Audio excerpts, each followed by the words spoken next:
Hi everyone, welcome and welcome back to my channel. My name is Stephanie and I'm 1111 Tarot Babe, and I am here today with a reading for you guys for Libra, Sun, Moon, and Rising, and this is going to be for the month of August. Welcome if you are here from ET Astro. Thank you so much for coming over. So you guys already heard part of this reading, but I'm going to be diving in a little bit further, checking out some oracle information, and seeing what else comes through for you guys. So if you haven't checked that video out already, check out the description box below. I have the information of that link for the video. Mike is an amazing astrologer, and we did a collaborations where we went over this spread here along with what's going on in the sky astrologically. Well, he did because he's an astrologer and I'm a tarot reader. So together it was a great combination. Make sure to check it out for more information. Let's go ahead. Oh, before I begin, also, while you're in that description box, if you are looking to book a reading with me, all of my information is listed. Let me get my scissors out of here. Sorry, that bothered me. All my information is listed below. 1111tarotbabe.com is the website. And if you are looking for a community of like-minded people, you want to hang out, I do run 2 Facebook groups. So that information is below as well. Let's get into the reading for August. So it's kind of a difficult reading, guys, just, to be honest. We have the 5 of Cups, we have the 5 of Swords, we have the 8 of Swords, we have the Queen of Swords. So we have too many swords for me to say that this is anything but not a great energy that's coming out. What I'm seeing here is that there is either something externally that's happening or it's happening within. I'm going to say more than likely it as an actual external event that has hit you in your confidence, that has tested your self-confidence. Maybe you made a bad decision recently is actually what I'm hearing right now.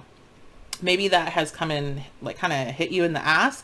And so there's emotional loss that's come with it. There's this energy of being really anxious and twisted up in thoughts. And there's like a fighting energy that's happening. And this is all stuff that's very unbalanced. This is not very, Libra-like. This is not an energy you guys are used to. This is not something that you want to be in. And what I do feel like is it's pushing you into a Queen of Swords energy. And that's something that is positive if you are going through emotional issues, is to be able to detach and to not be emotional about the situation. But at the same time, I do want to warn that, going too far into her energy can be very detrimental to you. And it's going to make you be a person that you don't really want to be. She doesn't really care about other people's, needs or how she's being perceived. She is there to, she's there for her will, to get her word out, to get her message out. And it doesn't really matter if it bothers other people. And that's just not an energy that you guys are usually, very fond of.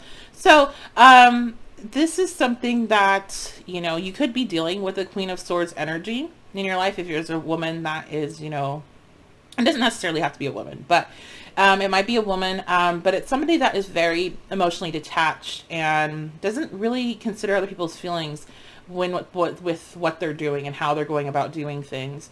But they're also very focused, very driven, very smart. So there's positive aspects to them as well. But to me, since it's sitting next to all these negative cards, it's definitely a situation that has put you into some sort of negative space.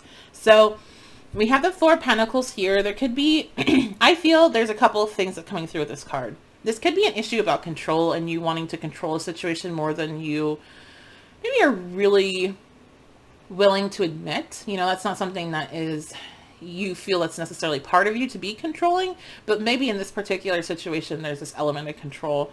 Again, it could have to do with something in regards to your work, because it is Pentacles and we do have this Queen of Swords. So it could be, just letting you know that is somebody that you're dealing with at work. But I also feel like this is kind of the way this 4 of Pentacles card is in particular, where it's balancing everything out.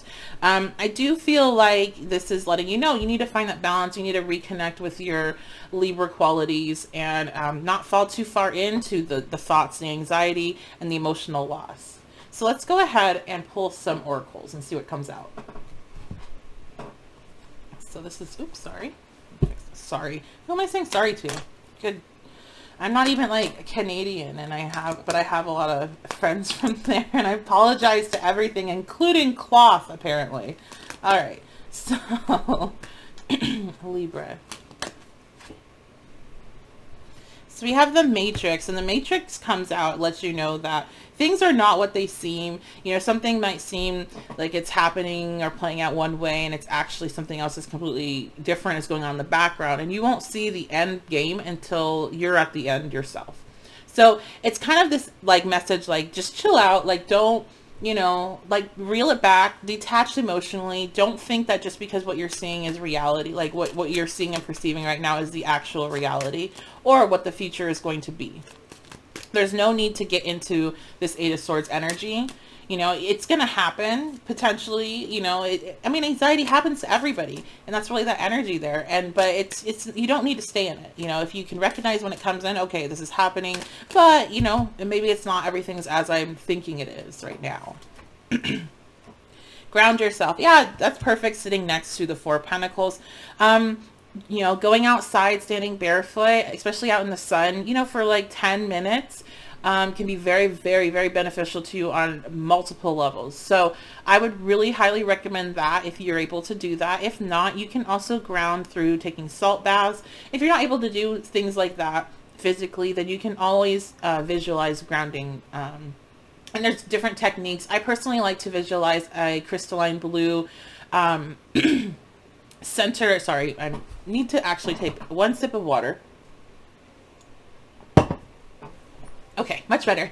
I like to visualize a crystal ball, like an orb in the center of the earth, and that's being attached to me, like a cord coming up from the center of the earth attached to me, and just kind of just dumping all that crap down. I also do a lot of grounding with my bathing, like when I take a shower at night, I just release all that energy during those showers. So I'll just visualize just like this toxic sludge basically leaving my body of whatever I picked up throughout the day. You know, through readings and all that, you know, energy, just like you wash dirt off, energy sticks to you, other people's stuff stick to you, especially if you're doing energy work. It's like very, very, very important to ground.